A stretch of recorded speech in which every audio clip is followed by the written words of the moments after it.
بسم اللہ الرحمن الرحیم۔ تمام بھائی اور بہنوں کو السلام علیکم۔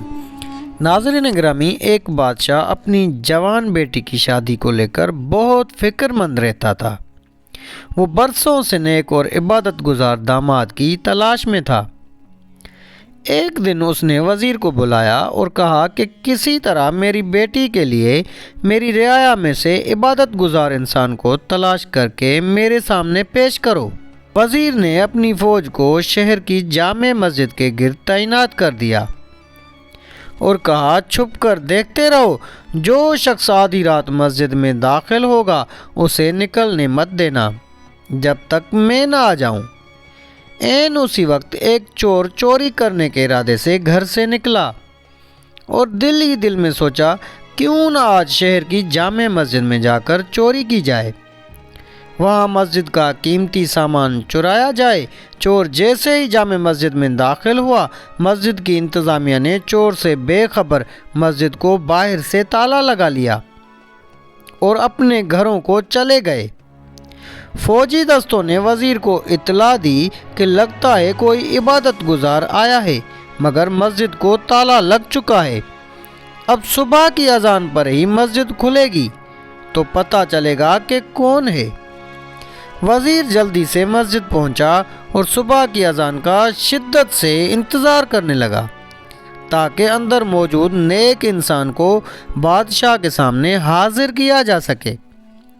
جیسے ہی مسجد کھلی، وزیر دستے سمیت اندر داخل ہوا۔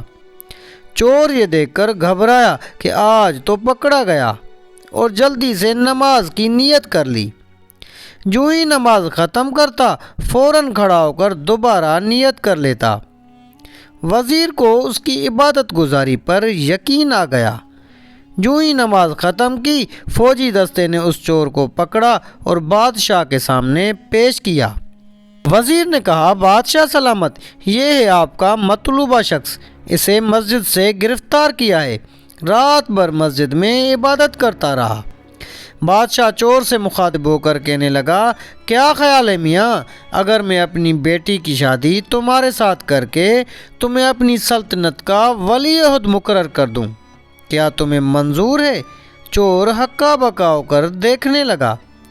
ڈرتے ڈرتے پوچھا، عالی جا، یہ کرم نوازی کس خاطر؟ بادشاہ نے کہا، تم عبادت گزار ہو، رات بھر مسجد میں رہے، صبح اذان ہونے پر باہر آئے۔ چور دل ہی دل میں سوچنے لگا، اے اللہ، میں چوری کی نیت سے ہی صحیح مگر تیرے گھر گیا، دکھلاوے کی نیت سے ہی صحیح نماز ادا کی، اور بدلے میں تو نے دنیا میرے قدموں میں ڈال دی۔ اگر میں سچ مچ عبادت گزار ہوتا اور راتوں کو تہجد پڑھا کرتا تو پھر تیرا انعام کیا ہوتا؟ وہیں کھڑے کھڑے نادم ہو کر تائب ہوا۔